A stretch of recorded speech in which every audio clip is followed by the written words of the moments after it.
రాష్ట్ర వ్యాప్తంగా గ్రామీణ ప్రాంతాల్లో 10 multi village drinking water schemes 9,355 కోట్ల మంజూరుకు ఆమోదం తెలపడమే ప్రధాన ఎజెండాగా ముఖ్యమంత్రి చంద్రబాబు అధ్యక్షతన రాష్ట్ర మంత్రివర్గం సచివాలయంలో సమావేశమైంది.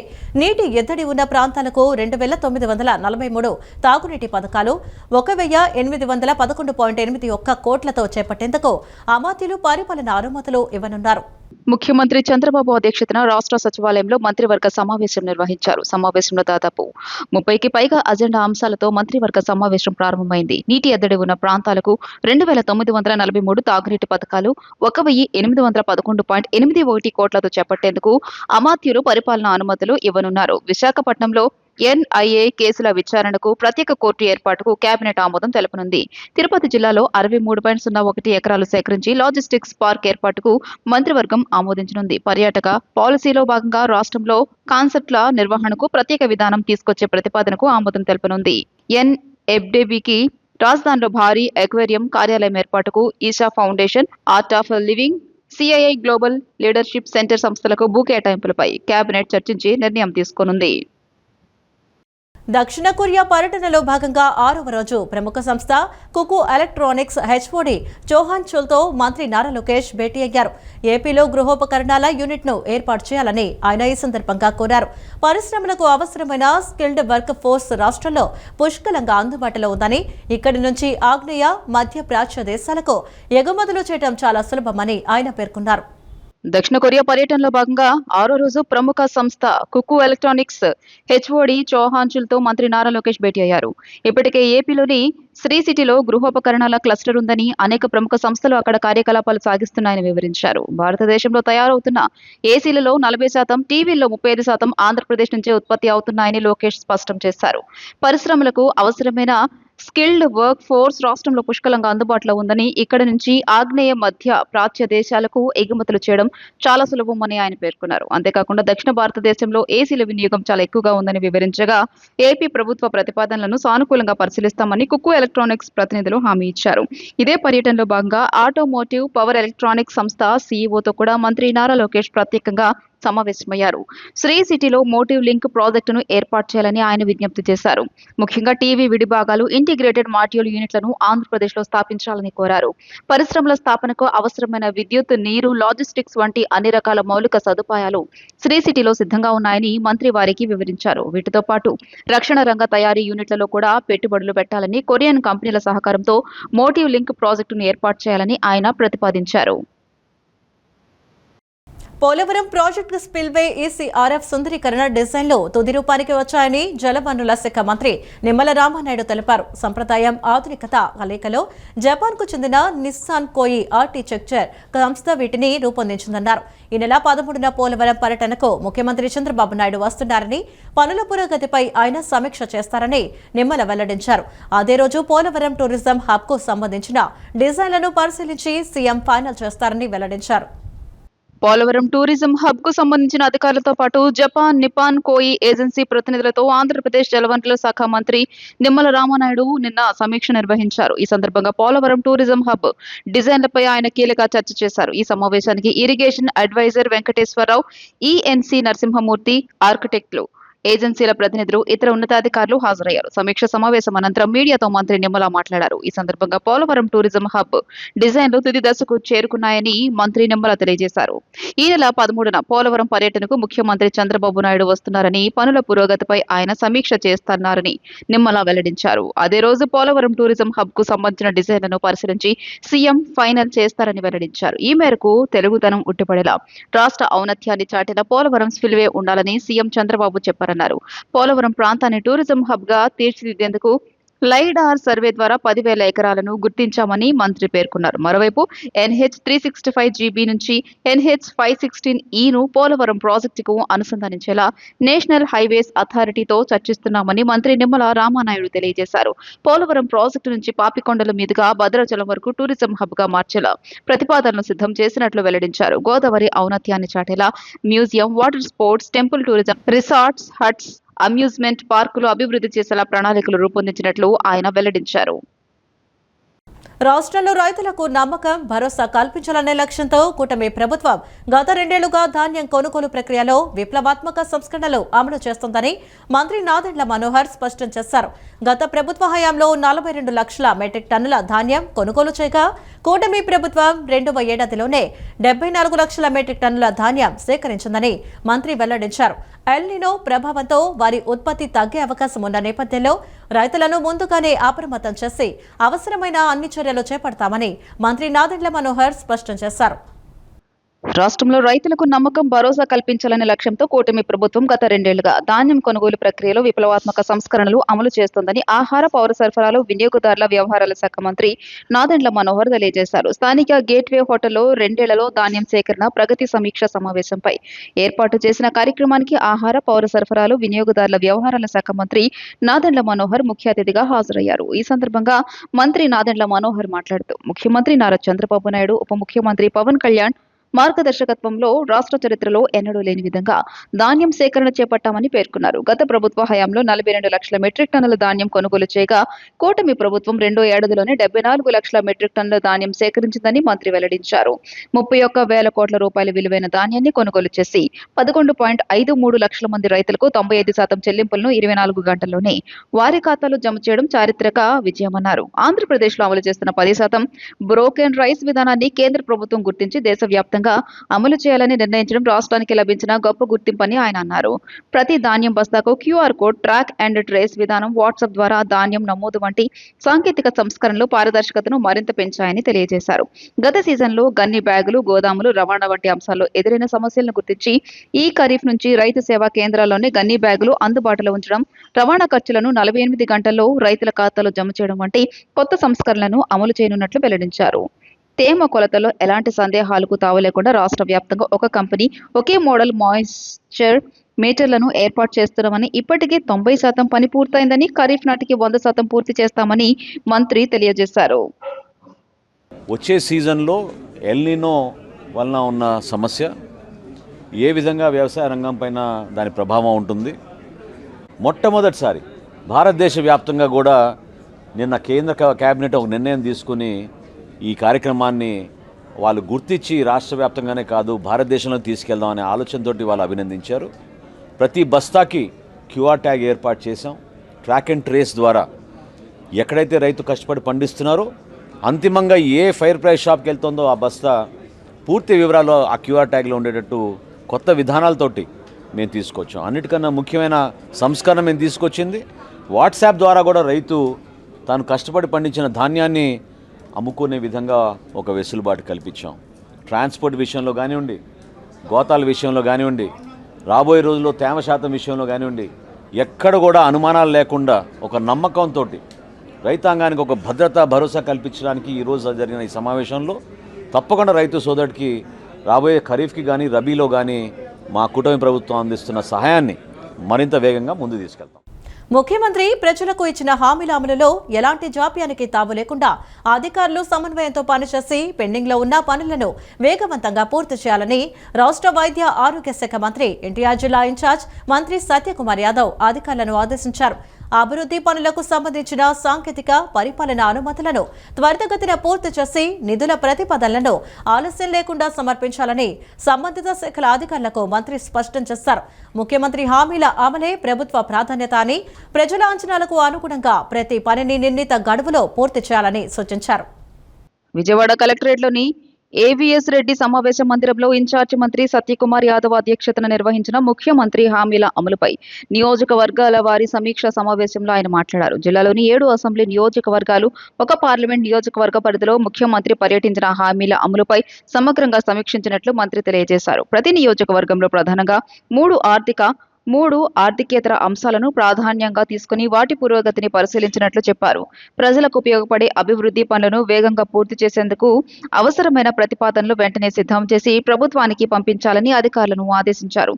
తిరువూరు నియోజకవర్గంలో కట్టలేరు ఫ్లైఓవర్ బ్రిడ్జ్ నిర్మాణం, tribal skill development centre, tribal community hall నిర్మాణ పనులను సమీక్షించారు. విజయవాడ పశ్చిమ నియోజకవర్గంలో దుర్గా మల్లేశ్వర స్వామి దేవస్థానం అభివృద్ధికి సంబంధించిన DPR 150 పడకల ప్రభుత్వ జనరల్ ఆసుపత్రి నిర్మాణంపై సమీక్షించారు. విజయవాడ సెంట్రల్ నియోజకవర్గంలో GJC కళాశాలను డిగ్రీ కళాశాలగా అప్గ్రేడ్ చేయడం, హోల్సేల్, ఫిష్ మార్కెట్ నిర్మాణం, డ్రగ్ రీహాబిలిటేషన్ సెంటర్ ఏర్పాటు అంశాలపై చర్చించారు. విజయవాడ తూర్పు నియోజకవర్గంలో రామకృష్ణనగర్ ప్రాంతంలో రిటైనింగ్ వాల్ నిర్మాణం, కొత్త అంగన్వాడీ కేంద్రాలు, కమ్యూనిటీ హాల్ నిర్మాణ పనుల పురోగతిని సమీక్షించారు. మైలవరం నియోజకవర్గంలో ముత్యాలంపాడు బ్రిడ్జి నిర్మాణం, జక్కంపూడి ల్యాండ్ పుల్లింగ్ ప్రాజెక్టుకు సంబంధించిన అంశాలను పరిశీలించారు. నందిగామ నియోజకవర్గంలో గొట్టుముక్కల వద్ద 3 వంతెనల నిర్మాణం, లక్ష్మయ్య వాగుపై బ్రిడ్జి నిర్మాణానికి సంబంధించిన ప్రతిపాదనలను సమీక్షించారు. జగ్గయ్యపేట నియోజకవర్గంలో పోలంపల్లి ప్రాజెక్టు మరమ్మతులు, జగ్గయ్యపేట కమ్యూనిటీ హెల్త్ సెంటర్ ను 100 పడకల ఆసుపత్రిగా అప్గ్రేడ్ చేసే అంశాలను పరిశీలించారు. విజయవాడ పార్లమెంట్ నియోజకవర్గ పరిధిలో రిటైనింగ్ వాల్స్ నిర్మాణం, పార్కుల అభివృద్ధి, బ్రిడ్జిలు, అండర్ పాస్లు, ఫ్లైఓవర్ల నిర్మాణంతో పాటు ఇతర మౌలిక సదుపాయాల అభివృద్ధిపై కూడా సమీక్ష నిర్వహించారు. సమావేశంలో జిల్లా collector doctor G. Lakshmisha, Vijayawada parliament సభ్యుడు కేశినేని శివనాథ్, విజయవాడ తూర్పు MLA Gadde Rammohan, Vijayawada central MLA Bonda Umamaheswara Rao, Jaggayyapeta MLA Sriram Rajagopal, Nandigama MLA Thangirala Sowmya, Mylavaram MLA Vasantha Krishna Prasad, Gannavaram MLA Yarlagadda Venkatrao, వివిధ శాఖల అధికారులు పాల్గొన్నారు. రాష్ట్రంలో కుల మత విద్వేషాలు రెచ్చగొట్టే కుట్రలు జరుగుతున్నాయని, రావణ్ వంటి వారిని కొందరు ప్యాకేజీలు ఇచ్చి ప్రోత్సహిస్తున్నారని బీజేపీ రాష్ట్ర అధ్యక్షుడు పివిఎన్ మాధవ్ వ్యాఖ్యానించారు. రాష్ట్రంలోని ప్రతి గ్రామంలో బీజేపీ జెండా సగర్వంగా ఎగిరేలా స్థానిక సంస్థల ఎన్నికల్లో ప్రతి గ్రామం నుంచి ఒక ప్రజా ప్రతినిధి తయారవ్వాలనే లక్ష్యంతో శ్రమించాలన్నారు. విజయవాడలోని బీజేపీ కార్యాలయంలో మన ఊరు మన జెండా రాష్ట్ర కార్యశాలలో బీజేపీ రాష్ట్ర అధ్యక్షుడు పివిఎన్ మాధవ్ పాల్గొన్నారు. అనంతరం మీడియాతో మాట్లాడారు. ప్రశ్నించడం పేరుతో దూషణలు చేయడం సరైన విధానం కాదన్నారు.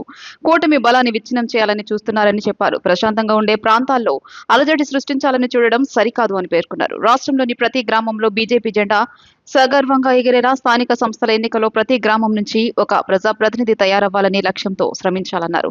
పార్టీని గ్రామ స్థాయి వరకు విస్తరించి సంక్షేమ పథకాలు చిట్ట చివరి వ్యక్తికి చేర్చే బాధ్యత కార్యకర్తలు తీసుకోవాలన్నారు. ఈ ఏడాది ఏప్రిల్ 6న ప్రారంభించిన మన ఊరు మన జెండా కార్యక్రమాన్ని జనసంఘ్ స్థాపన దినోత్సవం వరకు కొనసాగించాలన్నారు. జెండాల వద్ద ఏర్పాటు చేసే QR కోడ్ ద్వారా గ్రామంలో జరిగిన అభివృద్ధిని ప్రజలకు వివరించాలి అని సూచించారు. ద్వేషాలు పెంచాలి అనే విషయాన్ని చిమ్మరించే ప్రయత్నం చేస్తున్న మతం పేరుతో, కులం పేరుతో విచ్చలవిడిగా మాట్లాడే తీరు ఏదైతుందో ఎక్కడొకరు ఉపేక్షించుకోవడం, ఇవాళ భావ స్వేచ్ఛ ప్రకటన చెప్పి యూట్యూబ్ అని మిగతా ఛానల్స్లో ఏదంటే అది పోస్ట్ చేయొచ్చు అనే అభిప్రాయం కూడా చాలా మంది ఉంది. దాన్ని కూడా తప్పు అనే విషయాన్ని కూడా గట్టి హెచ్చరిక ఇచ్చే విధంగా మనం చట్టాలు రూపొందించాం, వాళ్ళని శిక్షిస్తున్నాం. ఇటువంటి శక్తులు ఎక్కడున్నా కూడా వాళ్ళని ఎంచి వాళ్ళని తరిమి కొట్టేంత వరకు మేము అన్ని ప్రాంతాల్లో కూడా ఇటువంటి విషబీజాన్ని నాటే ప్రయత్నం చేస్తున్నారు, మత మౌఢ్యాన్ని పెంచే ప్రయత్నం చేస్తున్నారు. వాటి పట్ల అందరూ అప్రమత్తంగా ఉండాలి. ప్రతి వ్యక్తి కూడా తన పక్కింట్లో ఏం జరుగుతుందో గమనించాలి. ఇటువంటి శక్తుల్ని ఎప్పటికప్పుడు ఏరి పారేయాలి. అటువంటి పని NIA చేస్తుంది. ఆపరేషన్ కగార్ నేతృత్వంలో నక్సలిజాన్ని పూర్తిగా రూపుమాపారు. ఇటువంటి విషయాన్ని గమనించే వ్యక్తులు, వ్యవస్థలు కూడా నాశనం చేయాల్సిన పరిస్థితి ఉంది. వాళ్ళ టెక్నాలజీ యొక్క ఉపయోగంతో ఇటువంటి ప్రయత్నం చేస్తున్న అందరి పైన కూడా తప్పనిసరిగా ఉక్కుపాదం పెట్టడం జరుగుతుంది. కేవలం అరెస్ట్లే కాకుండా దాని వెనకాల ఉండే వ్యవస్థలు కూడా నాశనం చేస్తారు. ఏపీఎస్ఆర్టీసీని ప్రైవేటీకరణ చేసే ప్రసక్తే లేదని, విద్యుత్ బస్సులతో ఆధునిక ప్రజా రవాణా వ్యవస్థను ఏర్పాటు చేయడమే ప్రభుత్వ ప్రధాన లక్ష్యమని రాష్ట్ర రవాణా శాఖ ప్రత్యేక ప్రధాన కార్యదర్శి ఎంటీ కృష్ణబాబు స్పష్టం చేశారు. ఏపీఎస్ఆర్టీసీకి చెందిన అన్ని భూములు, డిపోలు, భవనాలు, ఇతర స్థిరాస్తులు యథావిధిగా ఏపీఎస్ఆర్టీసీ యాజమాన్యంలోనే కొనసాగుతాయని తెలిపారు. విద్యుత్ బస్సులను కూడా హైర్ ప్రతిపాదికన నడపడం జరుగుతుందని తెలిపారు. ఏపీఎస్ఆర్టీసీని ప్రైవేటీకరణ చేసే ప్రసక్తే లేదని, విద్యుత్ బస్సులతో ఆధునిక ప్రజా రవాణా వ్యవస్థను ఏర్పాటు చేయడమే ప్రభుత్వ ప్రధాన లక్ష్యమని రాష్ట్ర రవాణా శాఖ ప్రత్యేక ప్రధాన కార్యదర్శి ఎంటీ కృష్ణబాబు స్పష్టం చేశారు. ఏపీఎస్ఆర్టీసీ ప్రైవేటీకరణ జరుగుతుందన్న ప్రచారం పూర్తిగా నిరాధారమని, సంస్థ ఆస్తులు, డిపోలు, భూములు ఎట్టి పరిస్థితుల్లోనూ ప్రైవేట్ సంస్థలకు బదిలీ చేయబోవడం లేదన్నారు. ఈ విషయంలో ఉద్యోగ సంఘాలతో సంపూర్ణ సంప్రదింపులు కొనసాగిస్తూ అందరికీ ఆమోదయోగ్యమైన విధానాన్ని ప్రభుత్వం రూపొందిస్తుందని తెలిపారు. ఉద్యోగులు, ప్రజలు ఎలాంటి అపోహలకు లోను కాకుండా వాస్తవాలను మాత్రమే విశ్వసించాలని ఆయన విజ్ఞప్తి చేశారు. విద్యుత్ బస్సులను ప్రవేశపెట్టడంపై కొన్ని వర్గాలు, ఉద్యోగ సంఘాలు వ్యక్తం చేస్తున్న సందేహాలు, మీడియాలో వస్తున్న పలు కథనాల నేపథ్యంలో గురువారం రాష్ట్ర సచివాలయం ప్రచార విభాగంలో పాత్రికేయులతో ఆయన మాట్లాడుతూ పలు అంశాలపై సమగ్ర విచారణ ఇచ్చారు. రాష్ట్ర ప్రభుత్వం ప్రజా రవాణా వ్యవస్థను మరింత ఆధునీకరించడం, పర్యావరణ హితంగా తీర్చిదిద్దడం, ప్రయాణికులకు అత్యుత్తమ సౌకర్యాలు కల్పించడం లక్ష్యంగా విద్యుత్ బస్సులను ప్రవేశపెట్టే కార్యక్రమాన్ని పారదర్శకంగా అమలు చేస్తుందని తెలిపారు. రాష్ట్ర ప్రభుత్వం ఏపీఎస్ఆర్టీసీని ప్రైవేటీకరిస్తోందని, డిపోలు లేదా సంస్థకు చెందిన ఆస్తులను ప్రైవేట్ సంస్థలకు అప్పగిస్తోందన్న ప్రచారం పూర్తిగా అవాస్తవమని ఆయన స్పష్టం చేశారు. ఏపీఎస్ఆర్టీసీకి చెందిన అన్ని భూములు, డిపోలు, భవనాలు, ఇతర స్థిరాస్తులు యథావిధిగా ఏపీఎస్ఆర్టీసీ యాజమాన్యంలోనే కొనసాగుతాయని తెలిపారు. విద్యుత్ బస్సులను సరఫరా చేసే సంస్థలకు కేవలం ఒప్పంద కాలంలో సేవల నిర్వహణకు అవసరమైన మేరకు మాత్రమే సంస్థ ప్రాంగణాలను వినియోగించుకుని అనుమతి ఇస్తున్నామని, ఎలాంటి లీజు, యాజమాన్య బదిలీ లేదా ఆస్తుల బదిలీ జరగదని స్పష్టం చేశారు. ప్రస్తుతం ఏపీఎస్ఆర్టీసీలో సుమారు 26% డీజిల్ బస్సులు హైర్ విధానంలో నడుస్తుండగా మిగిలిన 74% బస్సులు సంస్థకు చెందినవేనని తెలిపారు. ఇదే విధానంలో విద్యుత్ బస్సులను కూడా హైర్ ప్రాతిపదికన నడపడం జరుగుతోందని వివరించారు. విద్యుత్ బస్సులు ప్రవేశపెట్టడం రాష్ట్ర ప్రభుత్వం స్వతంత్రంగా రూపొందించిన పథకం కాదని, ఇది కేంద్ర ప్రభుత్వం అమలు చేస్తున్న పీఎం ఈ బస్సు సేవ స్కీమ్లో భాగమని తెలియజేశారు. దేశవ్యాప్తంగా 5 లక్షలకు పైగా జనాభా ఉన్న పట్టణాలకు సేవలు అందించేందుకు మొత్తం 10,000 విద్యుత్ బస్సులను కేంద్ర ప్రభుత్వం మంజూరు చేసిందన్నారు. ఇది ఆర్టీసీ ఒక వ్యవస్థని ఏదో ప్రైవేటైజ్ చేస్తున్నారు, తర్వాత డిపోలు అలాగే ఆర్టీసీ యొక్క ఆస్తుల్ని ప్రైవేటు సంస్థలకి ఇస్తున్నారు అనేది ఒక అపోహ ఒకటి నడుస్తోంది. సో ఇందులో క్లారిఫై చేయదలుచుకున్న విషయం ఏంటంటే, ఇందులో ఏ రకమైన ప్రైవేటైజేషన్ లేదు. ఎంటైర్ ఆస్తులన్నీ కూడా ఏపీఎస్ఆర్టీసీ దగ్గరే ఉంటాయి. APSRTC owner. మనం ఏదైతే ఇప్పుడు డీజిల్ బస్సెస్ హైర్కి తీసుకుంటున్నామో ఆల్మోస్ట్ 26% ఫ్లీట్ ఇప్పుడు మనం ఆర్టీసీలో డీజిల్ బస్సెస్ మనం హైర్ తీసుకుని నడుపుతున్నాము. మిగతా 74% మనం ఆర్టీసీ ఓన్ బస్సులు రన్ చేస్తున్నాము. సిమిలర్ పద్ధతిలో మనం ఎలక్ట్రికల్ బస్సెస్ హైర్ బేసిస్ మీద తీసుకుని రన్ చేస్తున్నాము.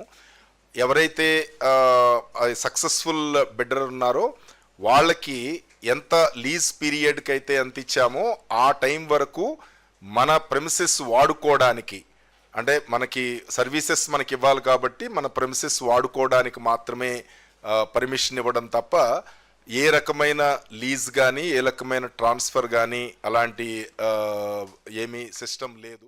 తిరుమల శ్రీవారిని శుక్రవారం పలువురు ప్రముఖులు దర్శించుకున్నారు. కేంద్ర మంత్రి Jitan Ram Monty VIP break దర్శనంలో స్వామివారి సేవలో పాల్గొన్నారు. అనంతరం ఆయన మాట్లాడుతూ శ్రీవారి దివ్యమంగళ స్వరూపం దర్శించే భాగ్యం కలిగిందని, తిరుమల వాతావరణం స్వర్గంలో విహరిస్తున్నట్లు ఉందని అన్నారు.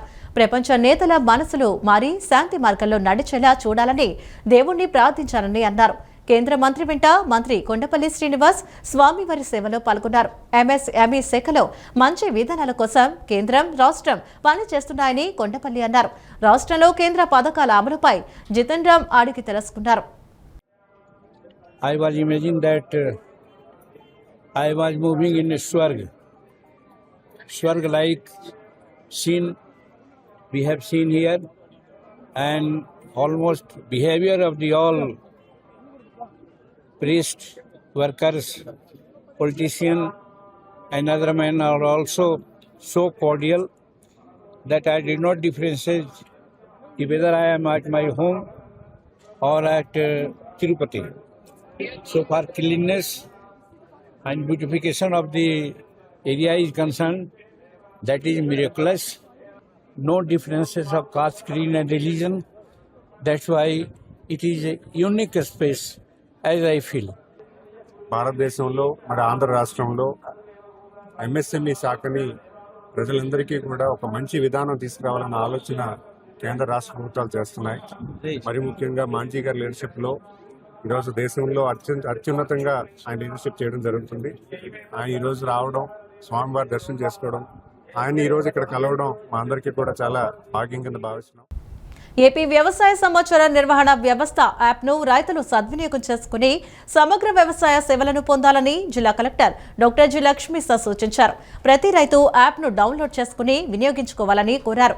పంటల వివరాల ఆధారంగా అవసరమైన మేరకే ఎరువులు అందించడం వల్ల ఎరువుల పంపిణీలో పూర్తి పారదర్శకత సాధ్యమవుతుందన్నారు.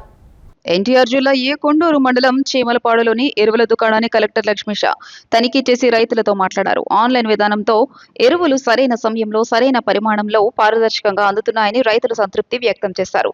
తమ మొబైల్ ఫోన్లకు సంక్షిప్త సందేశాలు కూడా అందుతున్నాయన్నారు. ఈ సందర్భంగా కలెక్టర్ మాట్లాడుతూ రాష్ట్ర ప్రభుత్వం ఏపీ ఎయిమ్స్ యాప్ ద్వారా రైతులకు వాతావరణ సూచనలు, మార్కెట్ ధరలు, పంటలపై నిపుణుల సలహాలు, వ్యవసాయ శాఖ తాజా సమాచారం తదితర సేవలను మొబైల్లోనే అందుబాటులోకి తీసుకొచ్చిందన్నారు. ప్రతి ఎరువుల దుకాణంలో ప్రత్యేక సమాచార కేంద్రం ఏర్పాటు చేసినట్లు తెలిపారు. సమస్యలు ఉంటే కలెక్టరేట్ కమాండ్ కంట్రోల్ నంబర్ 9154970454 లేదా స్థానిక వ్యవసాయ అధికారులను సంప్రదించాలని సూచించారు. ఎల్నినో ప్రభావాన్ని దృష్టిలో ఉంచుకుని రైతులు ఉద్యాన పంటలు, స్వల్పకాలిక వరి రకాలు, అంతర పంటల సాగుకు ప్రాధాన్యమివ్వాలని కలెక్టర్ సూచించారు. దీంతో నీటి వినియోగం తగ్గడంతో పాటు పంట నష్టాల ప్రమాదం తగ్గి మెరుగైన దిగుబడి, ఆదాయం పొందే అవకాశం ఉంటుందన్నారు. ఎన్టీఆర్ జిల్లాలో ఓటర్ల జాబితా సమగ్ర సవరణ ప్రక్రియలో ఇంటింటి సర్వేను విజయవంతంగా పూర్తి చేయడంలో వచ్చే 3 రోజులు చాలా కీలకమని జిల్లా కలెక్టర్ డాక్టర్ జి. లక్ష్మీసా అన్నారు. ఓటర్లకు సహాయ సహకారాలు అందించడం ద్వారా ప్రత్యేక అధికారులు కీలక పాత్ర పోషించాలని కోరారు. ఎన్టీఆర్ జిల్లా కలెక్టర్ లక్ష్మీషా నిన్న కొండూరు మండలం చీమలపాడులో పర్యటించారు. క్షేత్రస్థాయిలో సర్ కార్యకలాపాలను పరిశీలించి ఎన్యూమరేషన్ ఫారాల పంపిణీ, స్వీకరణ, ఫారాల డిజిటలైజేషన్ పనులపై ఆరా తీశారు. అత్యంత పారదర్శకంగా ఎక్కడా ఎలాంటి లోటుపాట్లకు తావు లేకుండా తీసుకోవాల్సిన జాగ్రత్తలపై బిఎల్ఓలు అధికారులకు దిశానిర్దేశం చేశారు. డిజిటలైజేషన్ పై ప్రత్యేకంగా దృష్టి సారించాలని ఆదేశించారు. ఇటు ఓటర్లు, అటు బిఎల్ఓలు సహాయ సహకారాలు అందించాలని సూచించారు. ఈ సందర్భంగా ఆయన మాట్లాడుతూ ఈసీఐ మార్గదర్శకాలకు అనుగుణంగా జిల్లాలో అత్యంత పారదర్శకంగా, జవాబుదారీతనంతో ప్రక్రియను చేపడుతున్నామని తెలియజేశారు. ఓటర్లకు వివిధ మార్గాల ద్వారా సర్ పై అవగాహన కల్పిస్తున్నామని, ఎన్యూమరేషన్ ఫారాలు బిఎల్ఓలకు అందజేసేలా ప్రోత్సహిస్తున్నామన్నారు. ప్రతి నియోజకవర్గంలో ప్రత్యేక హెల్ప్ డెస్క్లు ఏర్పాటు చేసి ఓటర్లకు సహాయపడుతున్నట్లు తెలిపారు. జిల్లాలో 12,42,947 ఎన్యూమరేషన్ ఫారాల డిజిటైజేషన్ పూర్తయిందని కలెక్టర్ తెలిపారు. తిరువురులో 1,75,033 ఎన్యూమరేషన్ ఫారాల డిజిటైజేషన్, విజయవాడ పశ్చిమలో 1,64,943, విజయవాడ సెంట్రల్ 1,82,990, విజయవాడ తూర్పు 1,80,766, మైలవరం 2,20,238, నందిగామ 1,60,554, జగ్గైపేటలో 1,58,423 మేర ఎన్యూమరేషన్ ఫారాల డిజిటైజేషన్ ప్రక్రియ పూర్తయినట్లు కలెక్టర్ లక్ష్మీషా వివరించారు. ఈ వార్తలు ఇంతటితో సమాప్తం. నమస్కారం.